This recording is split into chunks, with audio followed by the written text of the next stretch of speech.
Kusema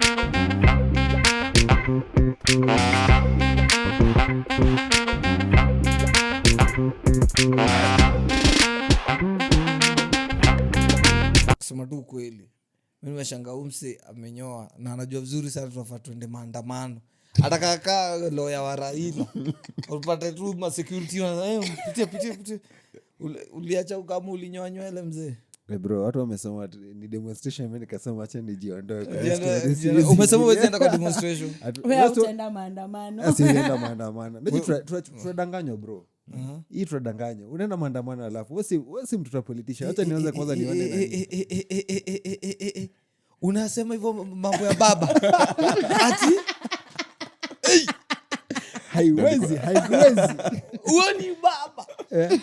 Lakini kusema kweli there's a problem in our society. There's a problem politically. The temperatures are so high. Iko sindio ni kunoma design yenye tena. Mskini kaa tumerudi campaign mode. Tumerudi campaign. Unajua Kenya mimi nimekuja ku notice after 2 elections ndio tunaingia ngao campaign mode immediate. Hakuna time tunasema tupige job. At least time ya Kibaki walipiga kazi ya 3 years unajua. True. Kibaki ikishafika hapo next year April watu wa media wa announce Kivumbi 2027. Tunaanza. Hakuna development, hakuna nini. Ngoja kwanza hata before tuendelee development. New episode hapo Spoken Logic. Stevo wa mama analia na kushaga meno.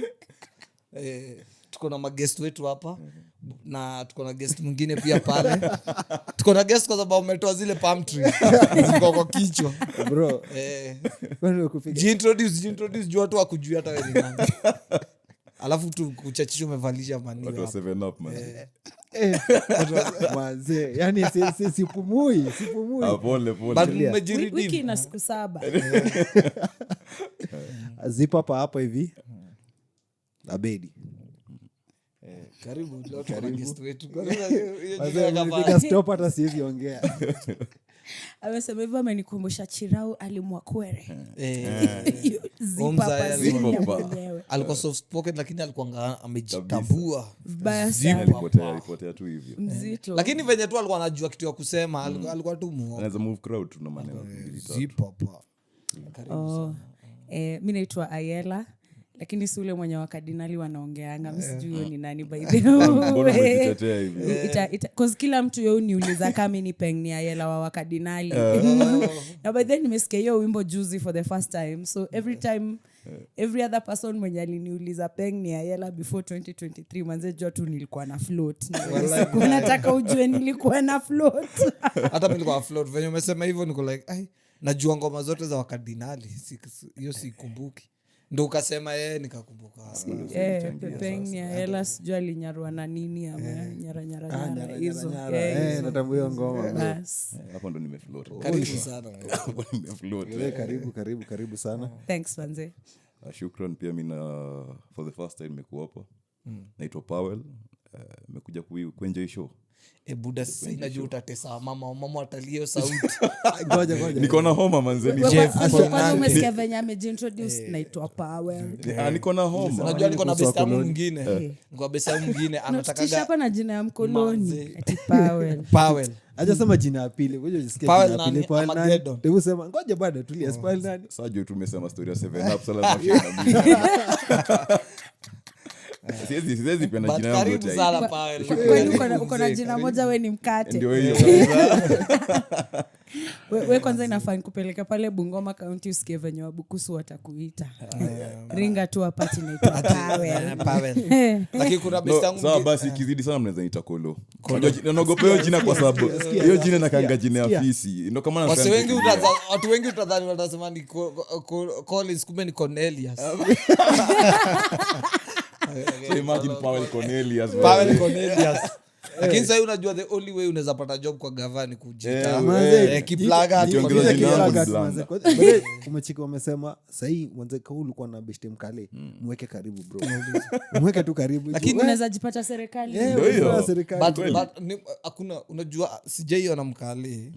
siko ubaya lakini wakale ukana wakale wenzao kaujai notice hata high school uko unapataga wengi hata politics za university kwa politics zao zilikuwa crazy which me napendaga their solidarity they have like a very nice solidarity but at the same time inakuwa ina push people away to an extent hata kwa include kwa vitu zingine inakuwa ni ngumu because hata unajua wezi kati ya mdem kale jumademu wakale wanatakaga wapigwe ngumi lakini wanakuwa wanataka machali rowdy wanatakaga machali rowdy hadi ukimwambia babe anakuambia kwa nini unaniita hivyo lazima umwambie wewe kuja hapa hao ni wakale unajua bana mkoshu hao ni wakale unajua ninakwambia mkale lazima umshike mguu sijui kama unaona video umshike vya unarudi umshike kucha hapa ile romance ndio anaona akiwewe uko na nguvu unampiga ngumi ya kahasho kidogo sasa wewe mkono yako ni soft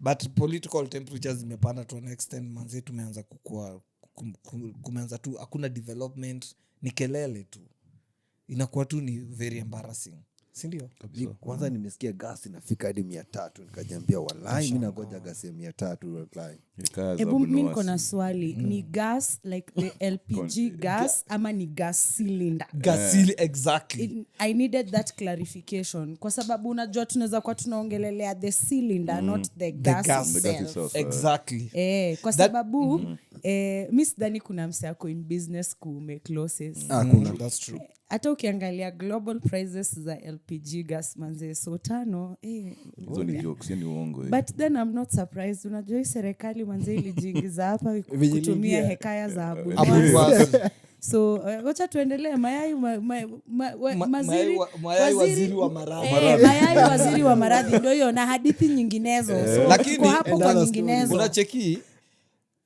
ukiafulia uyaoge ati au umeharibu si hivyo wale bila hivi ukiavulia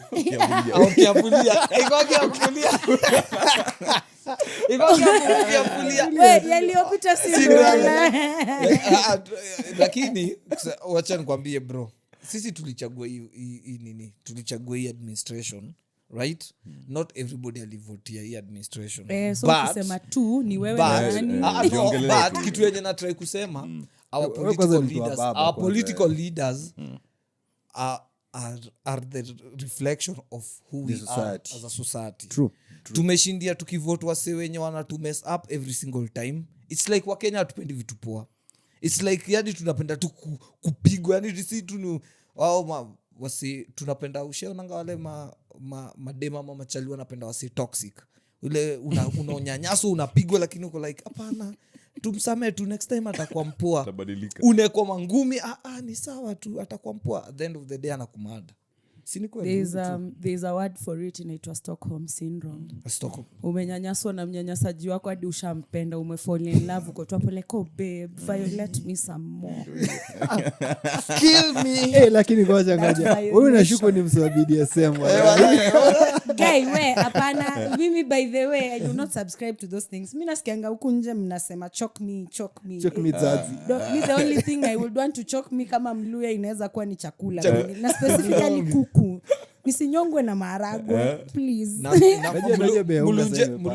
Mlunja kanyongwa na chakula. Hiyo ni the biggest taboo. Wanaweza kupiga vikalama kama unajua vikalama. Vibare. Vikalama ni panga inapigwa pa. Unakufa na chakula. Hauwezi enda FN. Okay, all in all anyway mi nataka kudisagree na wewe kidogo. It's not ati wa Kenya tunapenda vitu mbaya. I would say ni the environment yenye tumekuwa raised in. You know, there are things zenye tulizipata and then hazijakuwa challenged. Alafu kuna that generation yenye ili grow up na trauma ya Moi era. Okay. So wao wanakuanga wasewa ku-accept and move on rather than question it. There is a culture in our political and civic spaces, in our democratic spaces in this country. Okay. Na iyo culture, I would say, fine, sisi kama wananchi we have a part to play in it. But pia hatuwezi kuwa hivyo tu on one line of thought. Kuna That's very true. many things zenye zinachangia our social behaviors. I remember Michael Jackson ile time alikuwa Safaricom alisema Kenyans wako na a peculiarity. Sorry, Kai, Michael Joseph. Nilikuwa like, what? Kwa Safaricom tena. Ni masaa, ni typo. Unajua hivyo ndio siku ingine nilikuwa nasema screen alafu nikasema screen saver. Na sasa hiyo kwa kichwa si realize. Anyway, Michael Joseph alisema Kenyans wako na certain peculiarity. Yeah. In that uko na 20 bob but rather than ubai credo ya 20 bob ni heri ubai ya 5 bob mara 4. Okay. You know. So kuna vitu zenye zimechangia to those behaviors. Na our political behaviors zimechangiwa a lot with the fact that our political leaders wame dissociate our day-to-day problems from politics. I'll tell you what, the rate at which you have sex right now as a young person in this town determined by the politicians who are sitting in politics. Kwa sababu kabla usuke huo mdenge peleke hapo Java kunywe coffee ya kwanza, ya pili, ya tatu pengine ikwe na kadina, you know, inamaanisha lazima ukwe na purchasing power. But mse sasa tunataxiwa maraka 3. That's true. Uko na purchasing power wapi kwenda kukatia demo Runda na so which means basi manze political leaders wanafanya napata tu mde mara moja. Exactly. Sasa juu huwezi kuwa na wengi. So you see inafa hiyo ndio understanding sasa tunafaa kukuwa nayo. Once you understand everything you do in your day to day life iko governed by politics. Then hiyo ndio point tutaanza kukuwa conscious about the leaders we put in place. Because once you understand the political leader umevote for and determine whether you will eat 3 meals in a day or not, you will be more careful to pick mtu mwenye ata make sure uko na 3 meals in a day. But unajua right now tumedissociate so much hadi tunasemanga mi politics hainihusu. Lakini debt ceiling imeongezwa sasa tuko above 10 trillion for borrowing. Na hiyo borrowing ni nani atalipa hizo do? Si ni mimi na wewe. So tukisema hapa politics haituhusu inamaanisha inatuhusu, kila siku inatuhusu. Na most of the time utapata mse alichoose MP, hata enda tu ujaribu mtaani wiki uulize wase walipick MP, umuulize kama ungekuwa na kampuni na wewe ndio CEO wa hiyo kampuni, huyo MP wako angekuja kuapply for a job kwa hiyo kampuni yako, ungempea? Hiyo ndio analogy best, si ndio? Ama hata hii ndio swali nilikuanga nauliza wase times za campaign cause watu walikuwa wanasema ati former president alitoa DP kwa serikali sijui nini. Acha nikucreate scenario. Kuna wezi wawili tumekuja tumeiba kwako leo, mimi na best yangu, mimi na umse tumekam tumekuibia. 2 weeks from now tukam tukuibie tena. 1 year from now tukam tukuibie tena, tu rape wife yako na watoi wako, tukam tukuibie tena mara ya 4 for 9 years tukuje tumekuibia kila mwaka. Alafu ifike mwaka ya 10 ni kama nikushow manze sasa unajua mimi na umse kuna venya tusikizani, nimeona manze akwangi msemfiti so mimi nimekaa munipe job but yanaendelea na wizi manze, but mimi nataka uniandike ka house girl wako ama mama fua, utaniandika? Of course siwezi kuandika. Kwanza kitu ya kwanza utafanya utanipiga, utanivunja vibaya sana. Exactly. So mbona si tunakubali mseme kwa in power for 9 years, ametuibia 9 years, alafu anakama na tushow like manze jo unajua nilikuwa powerless kwa hiyo situation, sasa si unipe job, alafu si mafala tumempea job. Lakini point yangu ni most of the time tuna blame. Mimi hata siwezi blame politicians. Okay. Ndio tunasema sisi ndio tumeseti tempo. Hiyo tempo. Tushazoea. Tushaonyesha sisi ni easy. Sisi ni easy inakuwa unajua they know how Nile design unajuaga tu kibusha ni Kingfisher. Ukishona na dem Kingfisher. Ashatourwaro. Msetoxic. Sasa nini politician anakuja hapa hivi akwambia ni aje wewe unga tunashukisha kesho maziwa hadi sijui ni ngapi tunawapatia free milk mnaingia box unacheki ni kwa nini bro, unacheki ni kwa nini? Kwa sababu mimi venye naona this problem, the root problem inatoka kutoka venye tulizaliwa na venye tumelelewa. Our education system inatuonyesha first of all tulikuwa tunaambiwa 844 ilikuwa inatoa usiulize swali ukiambiwa hivyo ndo uambiwe. Uko programmed kufollow headmaster alikuwa anaitwa nani, kulikuwa headmaster huyo deputy wake alafu like kulikuwa na structured way yenye vitu zilikuwa zinafanyika, ile yenye hata mse mmoja akikuwa wrong the whole chain imeharibika. this is how these things works. Number 1, hakuna mtu mwenye alikuwa anakufunza corruption ni mbaya. Sisi wote tunajua corruption ni best. Sahi wewe ukiandikwa job kwa gava utaiba. Lakini sema ukweli, wacha jibu. Anitaiba. Utaiba. Uko na 1 billion at your disposal na kuna mayouth pale wajui pesa inakuwaga inapeanwa. Kwanza mayouth sisi hata tujuangi pesa ya youth fund inatoka sana. Basi hapo ndo shida inatokea. Unajua huyu jamaa anajiona msafi, anataka kusema ataiba. Si ati story ya kuiba, unajua mimi husema tunataka complicate history ya politics kwa kitu kingine kubwa na si kitu kubwa. It's a very small thing. Okay. Unajua politics yetu si ati story ya affect mwananchi. Imekuwa centered around tribalism mostly. Tusema tu kweli. Okay. Sasa hii tutaka hapa tutaongea points. Leo utasema hadi useme point yenye Abedi amesema ni moja. Ni bad. Hii kitu ni fiti. Lakini nikupatie tu miaka ngapi? 3. Kivumbini 2027. Ile tuko nasema hakuna mtu atakayekumbuka sasa.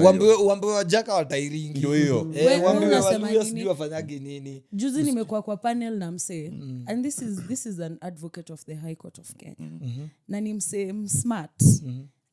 Alienda one of the national schools around sijui akaenda kufanya law wapi. Na hakukuwa wale watu wa Starehe Alliance wale changes how. Sasa umse tumekaa tumebonga vizuri tu.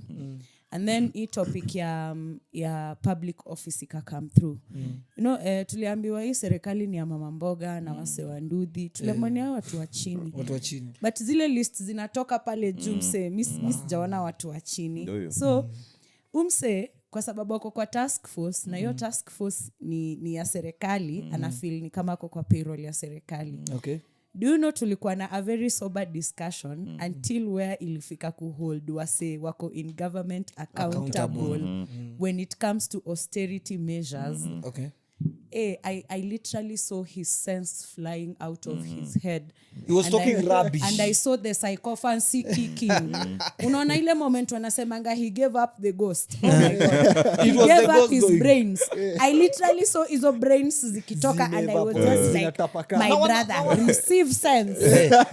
Na unajua amesema ukweli kwa sababu unaonanga kwa TV before politics and before everything. Mimi nakwambia unaweza kanawa se kwa panel, unaweza kanawa se kwa club, unaweza kanawa se mahali tu social gathering, they will talk sense bro. Sober discussion. Very hadi unaangalia unasema buda hivi ndio inakuanga. Wacha umkute hapa hivi anaongelea kina Malala wakisema sijui nini. Mtu anakuja anakuambia atakupea gas so 3. Wewe because wewe ni mama sijui nini psychophancy unapiga makofi. Hujauliza ni mtungi ama ni gas. Anaomse amesema ni mtungi vizuri lakini wewe unataka tu kuna narrative red side declaration. Exactly. Unaanza kusema hapana alisema gas. Unaambiwa bro umse alisema nini hiyo cylinder. Mbona hamukumuuliza kwa hiyo cylinder kuna gas? Hiyo gas itatoka how much? Hata kama una tax tunataka kujua ni how much. Una get? Number 2 tunakuja tunaambiwa our education system tunaambiwa CBC nini. Hakuna mtu mwenye anafunza accountability kwa chuo sahi. Hakuna mse mwenye anafunza good governance. Hakuna mtu anafunza kuna vitu zenye tunafaa. Hold that thought. Acha sasa nikwambie something that is more interesting.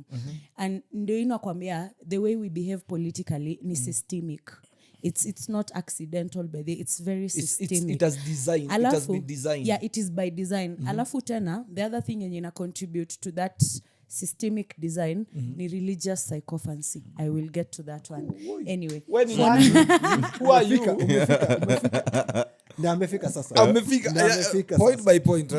Aya, so unaona when you look at countries like Netherlands, Poland, Finland, Denmark, Scandinavian countries. the Nordic Scandinavian countries, their school going kids wanaanza kuinteract na their constitution and their elective leaders wakiwa as young as like 8-10 years old.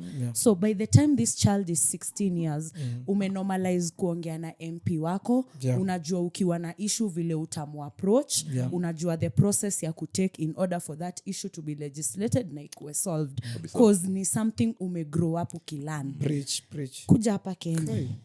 Mzazi wako atasikia ulishika katiba. Wewe utaki masomo, ni siasa, ni utauliwa, mimi usikuje kwangu, it's either usome ama usisome. And I like using this analogy. me by the way, mi ni girl child na I'm sure mademu watarelate na hii analogy sana. Tukiwa wadogo tulikuanga tunaambiwa nisikuone na vijana. Vijana ni wabaya. Huko unacheza na wasichana. Yes, juu nini. So for 18 years of your life, men are demons, men are That's bad. true. You should not be around men. And then unafika age 23, 24, all of a sudden mbona haulewi kwani hauna mimba. And I'm thinking si nyinyi ndio mliniambia nikae mbali na vijana. And you know people are actually using this to justify LGBTQI manenos. Not that I have a problem with where adults choose to rub their genitals. None of my business at all. But unajua it's the same thing nilikuwa naambia wasewa IEBC. Hakuna venye we go through our formative education years. We've never interacted with our constitution. We've never interacted with our elected leaders. And then tumefika the age of 18 and you magically expect us to understand why our vote is important.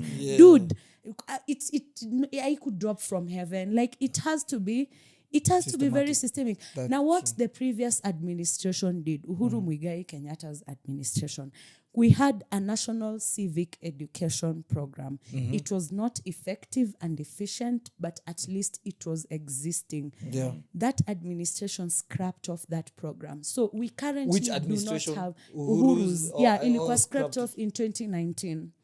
So from there, we don't have a civic education program that is national. We don't have a voter education program is national. That's true. So sahi tuko hapa tunaambia watu haki zetu watu wenye hawajaifungwa constitution hata juu haki yake ni nini. You know, we need to, this thing needs to be systematic, bro. Tunafaa tukianza hii story tuanze hii story shule. Unaona, uwezi kuja kwanza kunifunza thorax, kwanza kunifunza abdomen, na my constitution sijui. Uwezi anza kunifunza mambo ya God, sijui alienda get cement, sijui happy.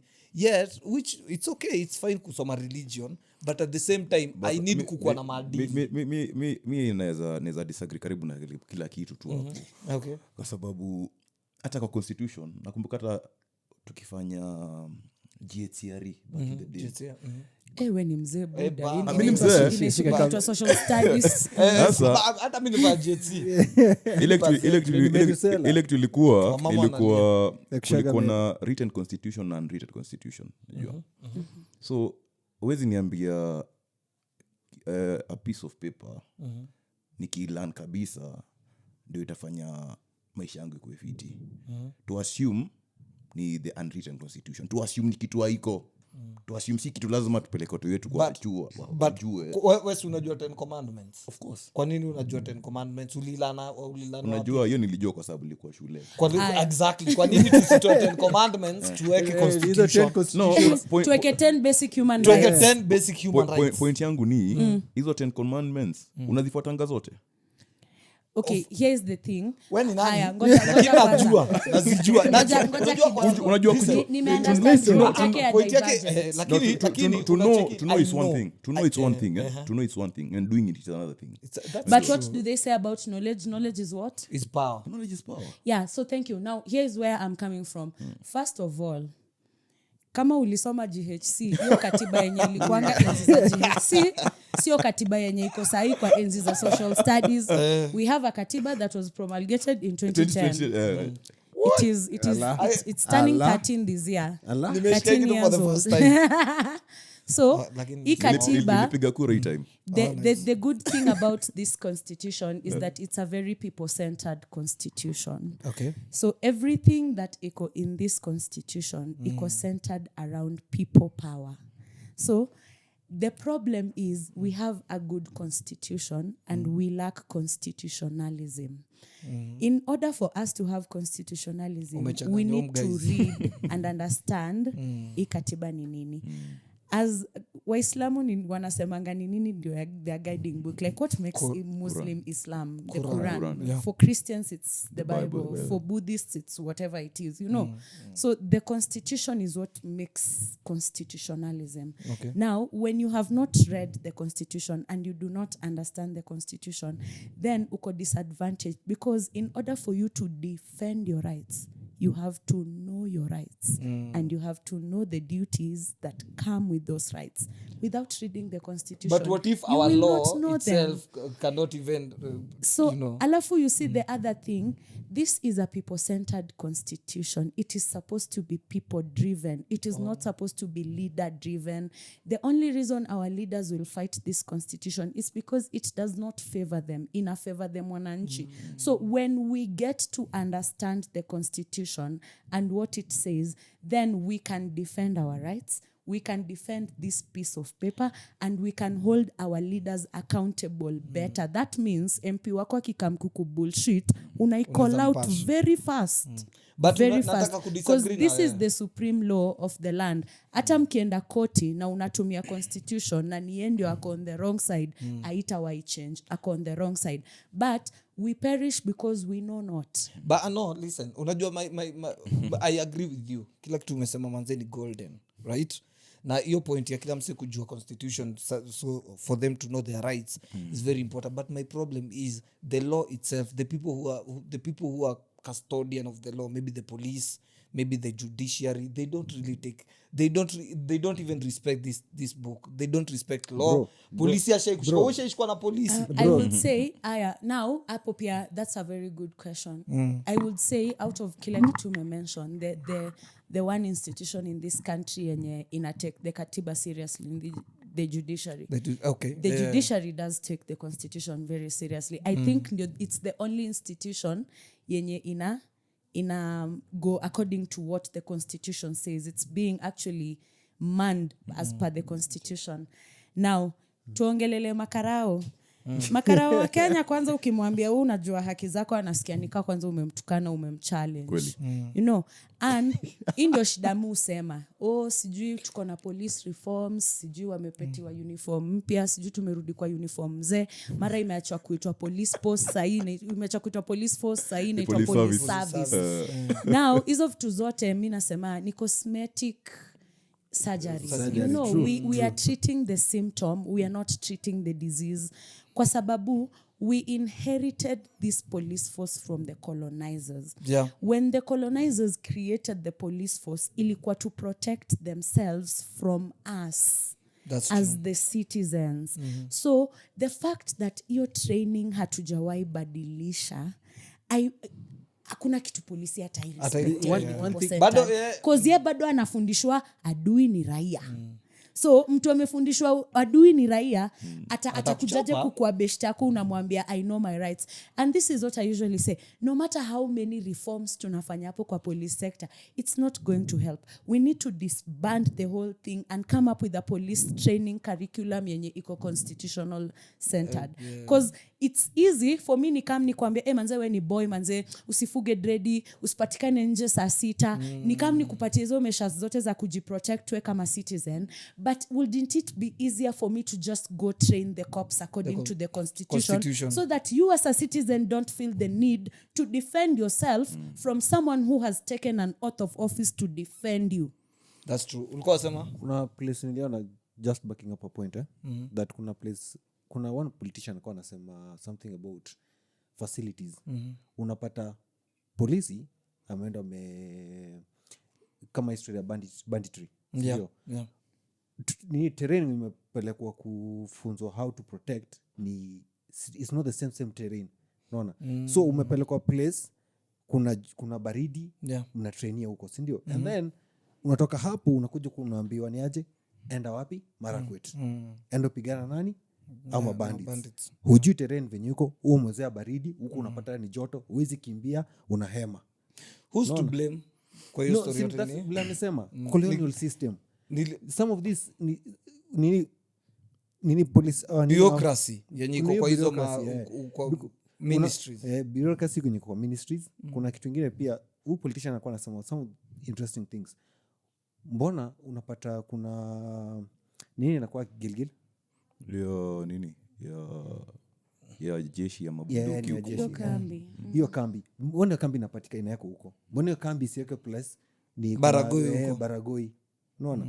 But unaona hizi vitu zilisetiwa places to safeguard the colonialism.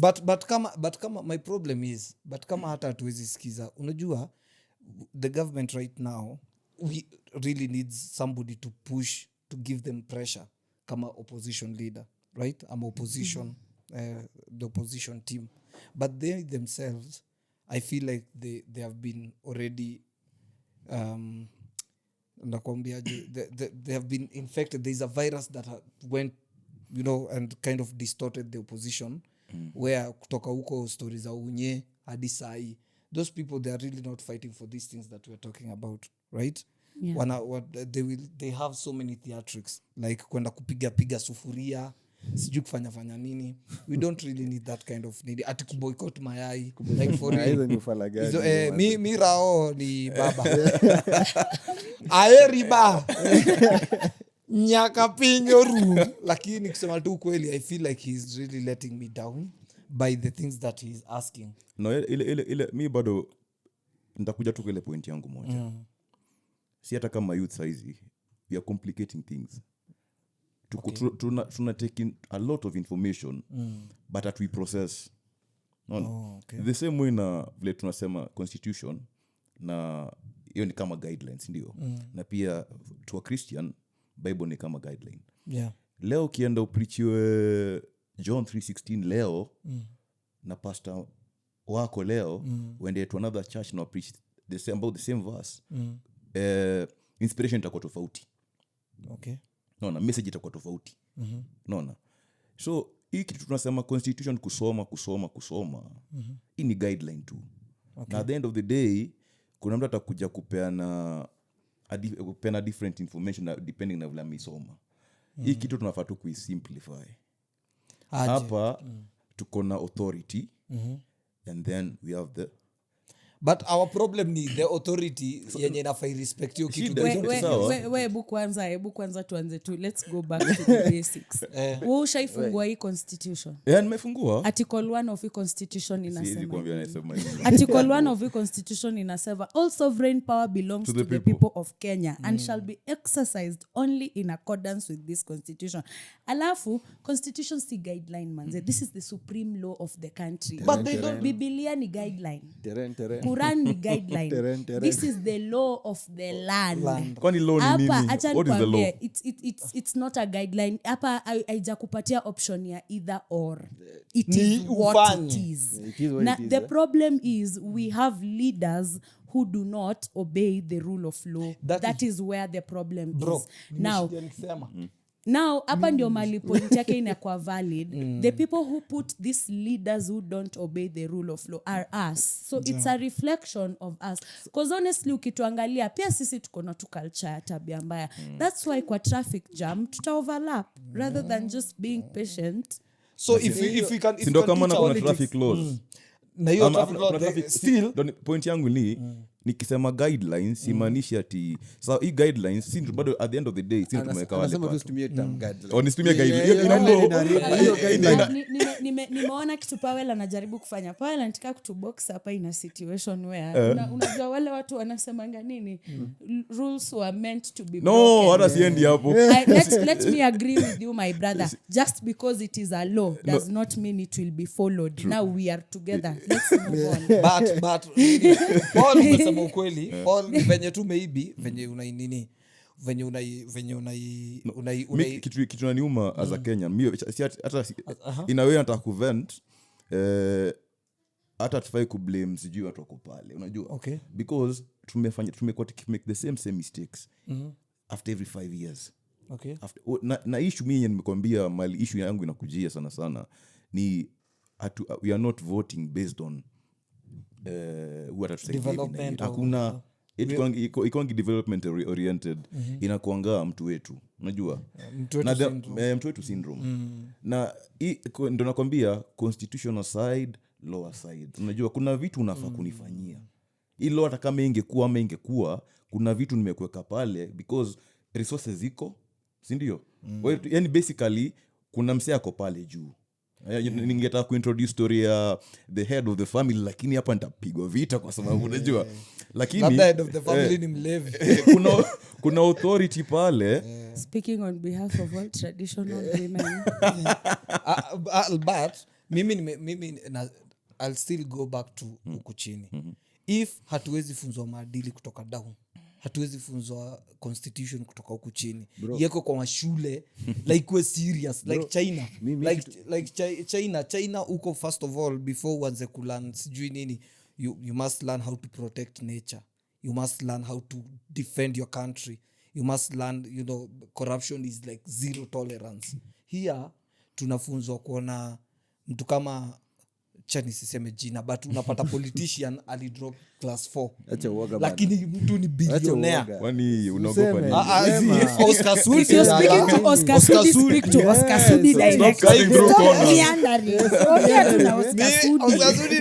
Kama unaongea na baba yao Waititu, ongea tu na Waititu direct. Lakini unacheki I say ukiangalia they have never ever invented anything, because me I know people who are rich, they are inventors. Mark Zuckerberg kina nani. Here in Kenya mtu hata haja invent shit lakini ni billionaire. Mtu hata hakuna business anadu ni billionaire. Mtu anadu business na government itself. I'm sure constitution huwezi kubali kitu kaa hiyo. Like wewe ni politician lakini bado unachukua tenda. Conflict of interest. Haiwezi hata kwa kampuni normal tu. Hata kampuni yangu siwezi kubali na tunafanya kazi na wewe, tuko na biashara ya nguo lakini wewe unauza nguo kando. Of course it's conflict of interest. It beats logic. Unaangalia ujinga, mtu anakuambia, mtu anakuja kukuambia, you know, in 6 months I'm going to do this. We don't even have the capability, the power to ask these people questions. You know, because tukauliza maswali naweza nyimwa job, naweza my tribe inaweza angaliwa hivi. Lakini shida ni our institution from our education system. Nimekata hiyo story. Mimi nimekata hiyo. Jumenyoa wewe kwani. Mimi vile Orio Rogo Manduli amesema hapa hivi sasa hii. Amesema nini? Manduli amesema politics is a reflection for our society. Our politicians is the reflection of who we are. That's true. So ukiona politician anaiba, look among your friends, wangapi wanaiba? Na so tufanyaje? Tulia mimi kwanza nakupiga tu example hapa hivi. Kwa hiyo business unafanya, si ndio? Ama kampuni penye unapiga biashara, si ndio?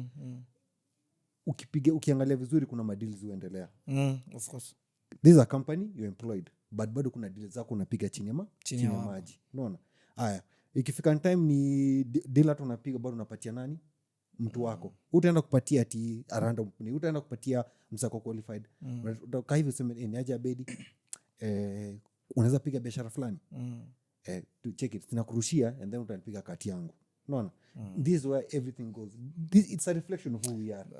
Na change. How do we change it? Wait, let me pose a question to you guys. Si wote tunajua Kibra. Yeah. Si ndio? It's the second largest slum in the entire continent, right? Yeah. Unajua NGOs ngapi ama CBOs ngapi zenye ziko Kibra tu peke yake. Shafco ziko mingi, I know, like over 20. So statistics zina put around 800 NGOs and Kibera alone. In Kibra alone, Kibra peke yake. Niko huko kesho. Lakini situation ya Kibra imechange. Haijachange. Situation ya Kibra haijachange. Kwa nini situation ya Kibra? Kwa sababu na kuna ujue, watu wanakulia. hao ndio NGOs wenye wanasema we are holding government accountable and filling in the gap mali gava imeshindwa. But situation pale Kibra haijachange. Shida zenye zilikuwa 1990 ndio shida zenye ziko sahi. Shida zenye walikuwa nazo before si tuzaliwe ndio shida zenye bado wako nazo sahi. Politicians wanaongea come in come out. Exactly. So I'll explain this to you. Do ya project inakam. Sisi tumeandika, tumesema tunataka kwenda kupiga project pale Kibra, tupatie wale watu hii skills za kamera na microphone za kupiga shughuli set sijui nini. Dona ameleta do. Assuming tumeenda tumepatia watu hiyo skill, tumewafungulia hadi biashara wamethrive, we've solved the problem. Yeah. That means Dona atatuma do tena. Yeah. Tumefunga duka. Exactly. Do you now see why we don't solve problems? Because now NGOs world has become a career thing for people. It's no longer about solving problems. It's about maintaining a lifestyle for you. Unataka ulipwe per diem, uende Mombasa na ndege, ulale pale Sarova White Sands. So ukielevate your problem, nani atakuwa nakupatia hiyo per diem na doa kwenda kulala 5 stars. So ukimagnify in the whole country, and the same applies to government. So Tunapatanga msaada. it all boils down to integrity. Yeah, it all boils down to integrity. And you see, this is the thing. We are very good at articulating our problems and pointing out the cracks in the system. Yeah. But we never hold anybody accountable. Mimi, by the way, naweza taka tu siku moja ni mtu anieke in a room na atuoli hivi tukae nimuulize papa. Utatoka kwa hiyo kiti siku gani? Umewahi sikia yako kitu inaitwako transition. At what point were you going to uko na mpango ya kutransition niko kwa hii maisha kweli? Ama umesema wewe ndio unakaa huku unaambia watu venye vijana hawana kazi, baba you are a fossil fuel na bado umekalia hiyo kazi. Si wewe lead by example, kwanza utoke hapo upatie kijana hiyo kazi alafu ndio uende kupayuka. Manifesto yako tu haina term limits. Can we talk na management yako tu because unajua kwanza unaona venye umemention hiyo. Kuna time alikuwa amention kuna another cancer yenye bado sasa ndio imeingia ku engulf all this na kuimekata harder to solve, and that is religion pia imekuja ikakuwa to something else. Right? Na kwanza to make it worse tumepata president mwenye siwezi sema ni sycophant lakini president anapenda Mungu sana. We auja apply job ya kukua intercessor. Ukusikia intercessors wanaandikwa kazi. Imagine intercessors wanaenda kupewa kazi kabla mama mboga na nduthi gani wapewe. Imagine. Sasa unashangaa ati badala tu elevate na tuweze kuempower our meteorological departments, tunaenda kuombea mvua. Lakini hasa ilikuwa wajanja. Walipiga hesabu wakajua mvua iko karibu kunyesha. Mvua ilikuwa kidogo leo inyesha. Sasa hiyo hesabu walipigia wakaenda wakasoma rada wakajua mvua inanyesha in after 2 weeks. Of course it's something. So wanakuja wana create nini? Hiyo kasa perception narrative. Ati sisi tunaombea. I'm really challenging the youths out there. Kama unajua umekanyaga class, I'm sure wengi wamekanyaga class. Common sense tutumia tu akili. Let's try kuuliza hawa sema swali, kwa sababu hii Christianity yenye mna try kutuingizia, mbona Waislamu wakujua akisema sema hizi vitu wakituambia ndio ita solve all the problems in the world. We need to plant trees, not pray for the trees to grow. We need to work hard. Juzi wengine walikuwa sema ile maunini tukate mti. Mvua inatoka juu. Mr. President, right now the blame game inafaisha. It's enough. Tumechoka bro. Kushindia ukisema unajua ni the last administration ilikuwa imefanya hivi, naanda mvua inyeshi.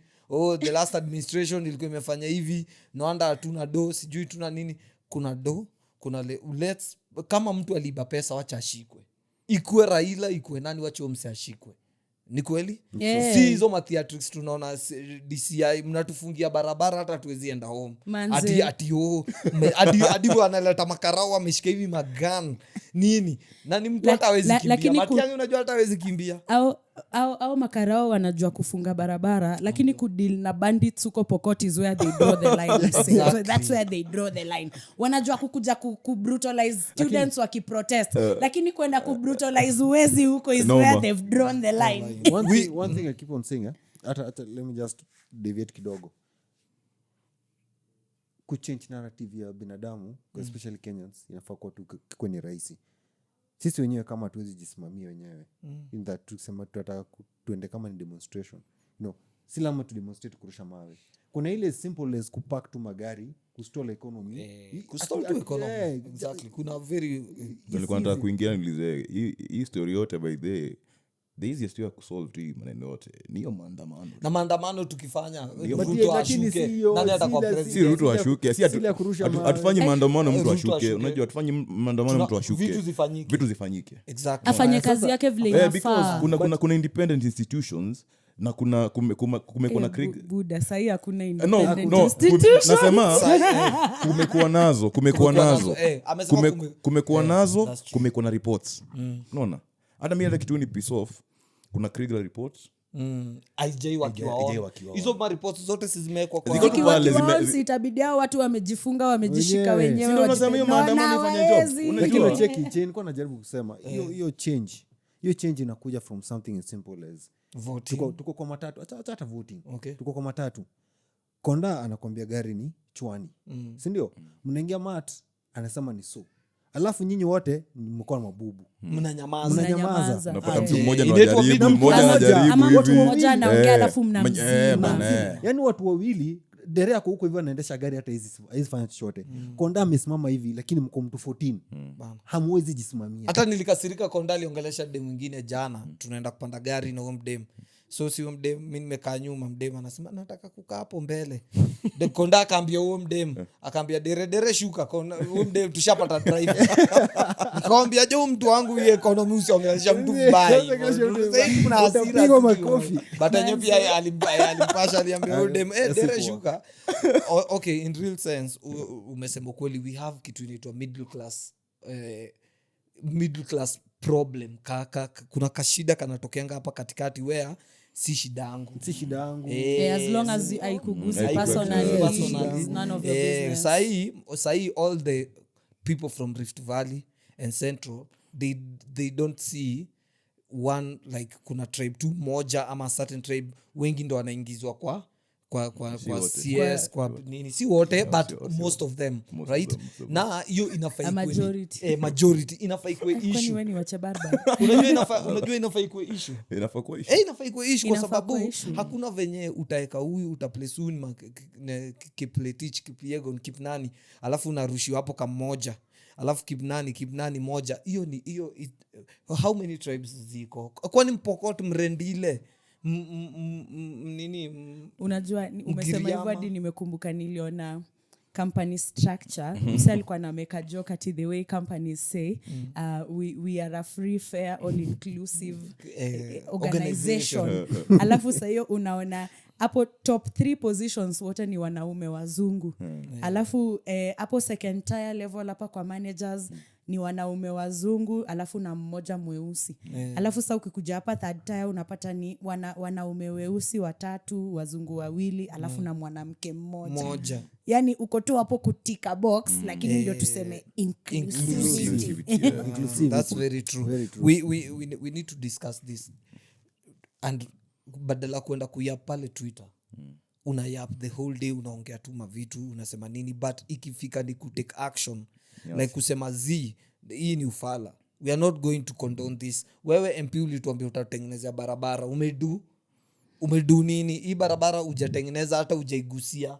Kazi yako ni kushindia Nairobi, ukiwa NTV unapiga hizo zinaitwa nini hizo M live, kupiga mdomo na kuchambua gazeti na kusoma hivi simu, kuperu simu, but in real sense there's nothing on the ground.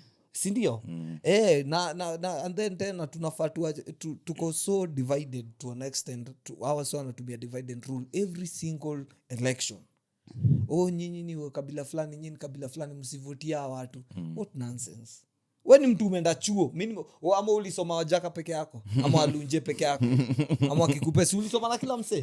Na hapa hivi tuko na kila tribe na tunafanya shughuli na inajipa. Kwa nini tusifanye hivyo pia? Tuka hivi usemezi. Manze si tunaona wewe hakuna kitu unatusaidia. Au tuokoi. Leo umedecide utabash mwananchi. Mimi nitabash mwananchi. Ni mwananchi tu, ni mwananchi. Shida ni mwananchi. Mwananchi kabisa. Perfect example, unapata mzazi ametoka nje na kijana wake, si ndio? Wewe kwanza kuna sijikani wewe ama ni wewe mpigia story ya ametoka na mtu, ametoka na mzee wake, ametoka na yeye nje, si ndio? And then pale akafika mahali kwa kibao, mahali wanakunywa kidogo. Budangu apigi hivi simi. Bana wewe basi wewe yako. Sema tu story yako. Who are your friends? Hiyo ni story yako. Sasa nigeuzia. Story yako. Najua but watu wawili. Wewe unaona vile umevaa kofia hivi mnakaa tu mandugu. Mimi nimeficha vitu bwana. Kuna vitu nimeweka hapa. Wewe maliza hiyo story. Sasa unapata ametoka hivyo nje and then amesalimia na kanti fulani, si ndio? Sasa amecheki amesalimia na anti na huyo mtu hii kidogo iko fiti, si ndio? So akirudi kejani anaambia mtoto baba, shika sweet innocent ya mam nilikuwa na anti fulani unaona ni hiyo ni corruption inaanzia hapo from such simple things very true na hebu nikuulize Lucia do you think hizi juu mimi kusema kweli juu ni baba alishasema mimi naona mass action tu iko sawa lakini wewe unaonaje juu mimi unajua mimi baba ashasema by the way I don't disagree na mass action like kuna vitu very legit ana raise manze hii cost of living imeanza kukua unbearable kila kitu imeenda juu isipokuwa mshahara imebaki hapa chini na watu wa chini mama mboga mshahara imebaki topo ikichezea na wase wa ndudhi hapa chini tu but hizo vitu zingine zote ziko huko juu na kina David Ndi anyway si uongo sasa hata tuongeleshi siku hizi David hata tubongeleshi oya wewe kwanza ulisikia alituambia kulo electricity cost haikuwa kwa manifesto on this episode of things that confuse me as a Kenyan I digress well lakini on this episode Chelugui alikuja katuambia Hustler Fund inakuwa by government there's no private entity yenye iko involved David Ndi the person who has been given the honorable responsibility of reviving our economy unajua venye pale Nehemaya na mifupa mikavu Ndi ndio huyo Nehemaya wetu David Ndi akakuja akasema ni private companies zina control shit so now I am wondering serikali ni moja na kama serikali ni moja mnaongeleshana huko ndani ya serikali is the end goal the same because I am confused as a Kenyan ni kama kila mtu ako na end goal yake huko ndani na hakuna mtu anajua ni wapi exactly tunafaa kuwa tunaenda Prezo anaamka anasema kitu moja huku the following day unasikia DP amesema story nyingine huko Moses Kuria akatokea na yake sijui wapi huko and uko like serikali ni ngapi hapa ama baba alianzisha serikali nyingine na atuambie so unaona but history ya mass action na agree nayo sana kabisa although I would say let's take everything with a pinch of salt politicians ni people who look for self interest they are selfish people let me tell you all of them baba ako huku nje ndio the cost of living is very high but trust you me it's not your interest in lowering the cost of living that is at the heart of baba rusheni mawe niko side baba mimi nakwambia rusa mawe mjengwe na ngoja huyu mdem nilikuwa nataka kumzaba nikaona hapana but true yeah so politicians will always have a vested interest that's why we need to take everything with a pinch of salt that having being said wewe kama Mkenya mali huko unafinywa na usikii kwenda kupiga kelele kwa street manze chancho me by the way mimi nitatokelezea hiyo mass action not because naamini ya baba sana but kwa sababu tu for 5 minutes nataka tu nipige nduru hapo kwa street kama mwana wazimu na watu wasishtuke manze like unajua ndio opportunity niko nao nisimame tu hapo nilieua unakaa tu mlalu abedi unaona action it makes sense bro mimi huyu amenyoadi siwezi straight bullets zinipate na sasa unajua kurusha bunduki hizo bullets zinapitishwa hapo hivyo wakati so utasaidiaje ku revive economy ami ni keyboard warriors okay bro unaonaje keyboard warriors imeweza mimi najua in case ionekane hata iwe job yangu ni allow kufanya hivyo lakini niliparticipate kwa hiyo kuna time ile ya MPigs na hiyo ndo kitu ai watu wa Boniface Mwangi muko very unajua ulisikia poa nilisikia fiti kwa sababu hata kama nilipigwa na tear gas nilimwagilia maji ya kujikuna but it was for a good cause tear gas ni haki yako unalipa ushuru bana ndio sasa mimi nasema maybe this time ni 20th shida ni 21st niko coast na kwanza hata unye alikula pesa atiaga sasa hata warushi hata warushangi tiaga hiyo tiaga si tiaga ya warushi tiaga lakini for me lazima ina make sense but this time tusiingine ile mentality ya kuharibu vitu vile si hata kuharibu vitu vile Manduli amesema tusiingine ile design ya usifuatilie kitu kusema ati hata Rao anafanya hii kwa sababu ako na interest. So uenda pale kwa sababu nasikia pia Unafinywa, mimi nimefinywa. Unajua eh. lazima niko tu hapo kwa sababu sisikii fiti. Tahir Square. Like, manze, Mbaya niko hapo mbaya. tutokeleze tu tupige nduru kwa streets alafu turudi mtaa, unajua mimi nasemaje why this mass action is very important, and I feel that as much as kuna mapoints zenye nini opposition inatoa zenye hazi make sense, right, like kuboycott mayai but Mai imepanda base, mai ni 15 mayai box, ni 50, mbao. mimi ni juu ya mayai pasua, na shida si mayai normal. Mayai pasua itakuja 35 bob. Sisi kama gym bros, unajua asubuhi ukishainua chuma pale mayai inakuanga of importance. Ndio hiyo. Sana wamama hata waliji watukuli mayai, lakini acha nikushow itabidi kukula maharagwe. itabidi kule mayai. Kula maharagwe. Kitu ina happen right now, to be very honest Mr. President, ulitudanganya. Hiyo ni kusema tu kweli, ulitudanganya ukatuambia hiyo in 100 days in nini. So every single day unakuja mbele ya TV ni my excuses and some very very flimsy promises.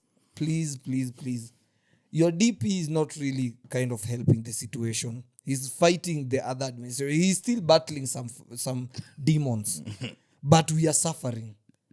Mr. President, right now mali uko, mimi nitaingia pale na niweze kupiga nduru venye amesema kwa sababu nafinywa right now. Hata shopping ya 10k hata si kitu. Ticha Wewe uko na shopping ya 10k. Niko Illuminati.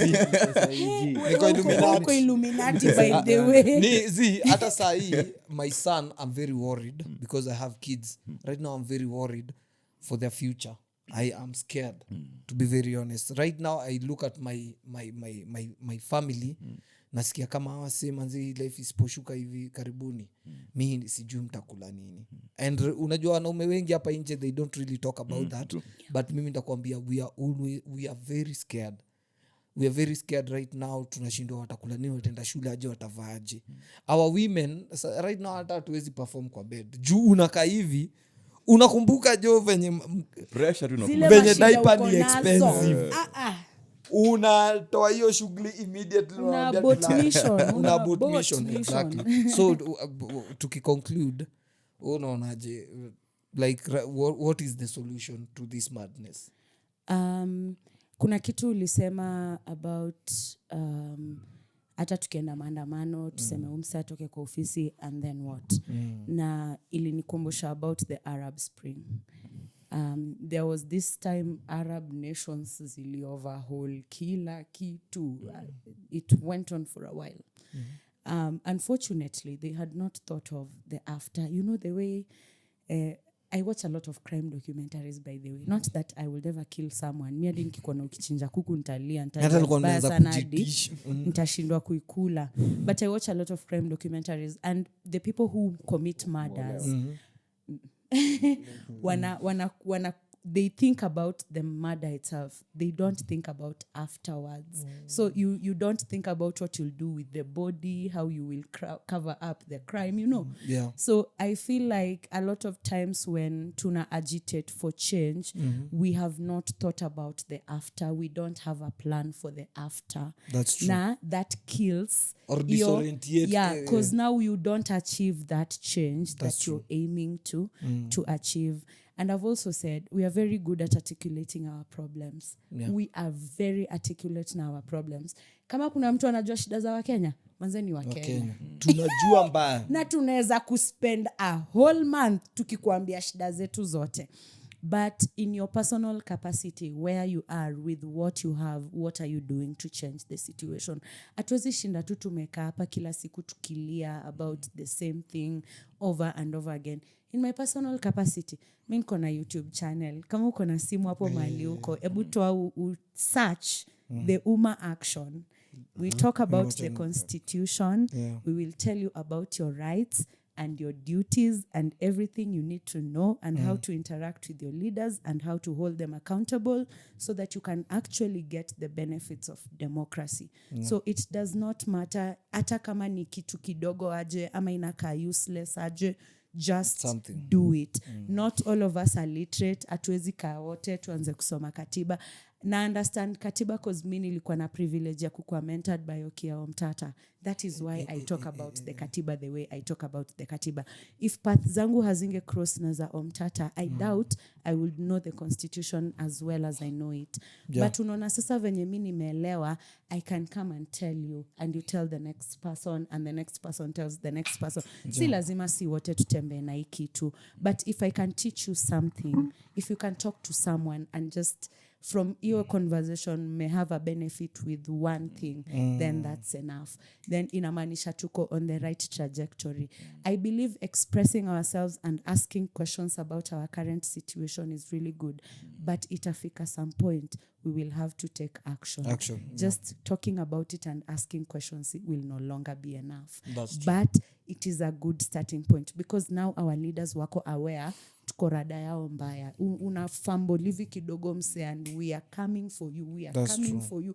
Utashtuka. Na umesema true. Bro. Okay. Kuna ngoma ya fulani ya wakadinali.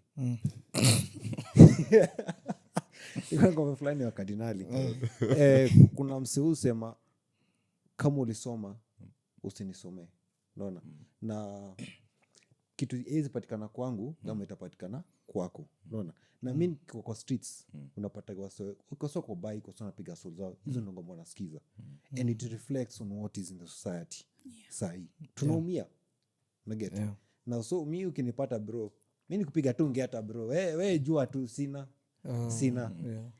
Kwani mwizi umesema tu live leo ni umesema bwana jificha. yangu ndashinda tu nikiinsist. Tuna ni too simple things. Ifai kuwa si kitu complex. Hatufai kukaa chini tuanze kufikiria sijui 1 2 3. Unajua sahi in my own capacity mimi mwenyewe I try as much as possible. Sitasema kazi nafanya lakini I try as much as possible kueducate msee right yake. Okay. Unaona? Ndio ikitoka huku kwingine semekana ange ukienda mahali fulani hivi ndio huku. Unajua tayari kuna ile mentality ya lazima utoe kitu kidogo ndio usaidiwe. Unaona? Yeah. Lakini tukiwa na mental shift ile design ya vile Manduli anasema hapa you can get help. Si lazima bila ati lazima ufanye hivi na hivi. Lakini issue ya mass action kama itakuwa na any effect ama the way forward to me it is very simple. Nice. Very simple to tuchukue hiyo step ya kwenda ku agitate for our rights. That's in true. A sober manner. At least probably with this new regime wanaweza ona differently from the other. Unajua mimi sitaki kuwa nimejudge sahi mapema because it's only 6 months unajua. Nice. Lakini I'm hoping that yenye itafanyika 20th itakuwa na effect, itakuwa na impact. So tutamalizia hapo na tuna appreciate access. Like, subscribe and share. Sahi manze tunataka jua mshare, msubscribe, lazima tuambie kila msee. Ni kweli? And at the same time tulikuwa tunataka tu engage. Unaona tuongee na viewers wetu.